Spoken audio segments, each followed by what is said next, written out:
Hello everyone and welcome back to my channel, or if you're new here, welcome. My name is Richie, aka Little Bear.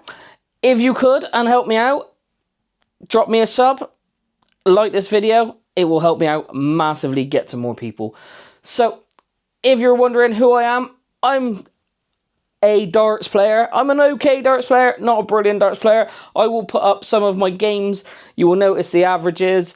The last one I'll put up is my most recent game, which was a decent game, but I thought I would just throw this video together to help out all you newbies that started playing. Maybe it was the World Championships and Newt Littler, but I was just going to give you some hints and tips of how to get started rather than just going up and wondering why the darts aren't going where you want them to go. So if you want to see how to get better at darts, just watch this video and let me know. So the first thing we're going to talk about is the stance. So this is the most important thing. If you've got a good stance, the darts are going to be better, basically. If you've got a poor stance, your darts are going to go all over the place because you're going to be constantly moving. Now, one thing you notice, I have got shoes on. I recommend wearing shoes or footwear when you're practicing because it'll get you used to it. If you're throwing barefooted, then wearing shoes, your routines might change. So I will show you my routine first, and then we will talk through it. So I walk up, foot on top of the hockey, and I kick twice, and then my foot goes out to the side. So this is just a habit I have now. I can't throw without it. If I can't kick the hockey, I struggle to throw. So I kick, and then my foot goes in at kind of a 45-degree angle. It doesn't matter how you... A lot of people have side foot.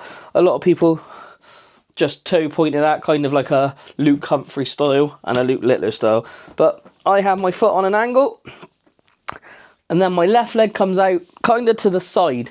A lot of people, they stand with their foot behind.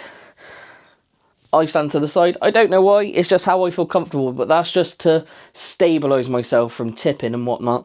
But once you've got yourself grounded, you want to try not to lift your foot. You will see some people lift their foot, like Richie Burnett.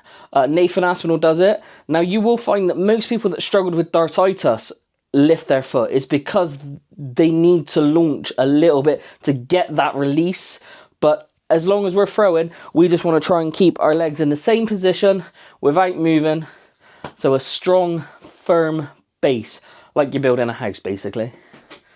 So the next thing we're going to talk about is how to grip your dart. I always got taught when I first started playing to try and hold it how you hold a pencil or a pen. It will evolve over time and you will find a way that you feel comfortable. What you don't want to try and do is grip it like that. And you don't want to strangle that dart because you're really going to struggle to release in time. Your fingers are going to catch the dart or the stem or the flight. Now, I'm a rear gripper, so my index finger goes at the back of the dart along with my thumb. My middle finger then sits in the center of the dart with my ring finger on the point. That's why I like these storm points with a little bit of grip, because it gives me some purchase on there. Okay, you want to try and hold the dart as light as possible, so you want it so you get a good release. You don't want to be really gripping on, so your fingers go white like that, because it's just going to drag your darts. I use this for the throwing action and this to try and get my dart into place, but you'll find your own way of gripping it, whether you hold it at the front, whether you hold it in the middle, wherever you hold it at the back. I've evolved. I used to hold the stem, I was that far back, but as time goes on, we find our own way that works for us. Now, we've got our stance, we've got our grip, so I'm just going to show you how I do it. So I'll get my grip, and what I will do is roll the dart back into my grip. So as I set myself, my fingers are on the dart, I spin it towards me, hold, and release. Now, the main thing about this is the follow through with the dart. We don't want to be jabbing, we don't want to throw a dart like this. So I'm going to throw 3 darts the wrong way and 3 darts the right way. We don't want to be throwing darts like this because they are not going to go where we want them to. They're going to go, because we're releasing them so early, there's more time in the air, they're not going to go where we're aiming. So I'm going to throw 3 darts now, out the bullseye, finishing without, we should have our arm extended, that hyperextension. So we want it rocking off the elbow, wrist back, and there we go. And now we want to try and repeat that routine. So our arm should finish like this. Now, to begin with, we don't want to be aiming every dart. Realistically, as we get better, we don't want to be aiming every dart. So what we want to do, we want to aim the first dart. So we want to get our nice stance we've got now, get our grip, get ourselves set, bring it back, first one at the bullseye. I've missed the bullseye, but now what I want to do is repeat that action. So we're practicing following that dart. So as you can see, near enough my flights are touching. We want to practice that grouping. We want to follow the first dart. So if I aim for 20s, I want that first dart up there. It hasn't hit, but what I'm going to do now, I'm going to follow that dart. There we go.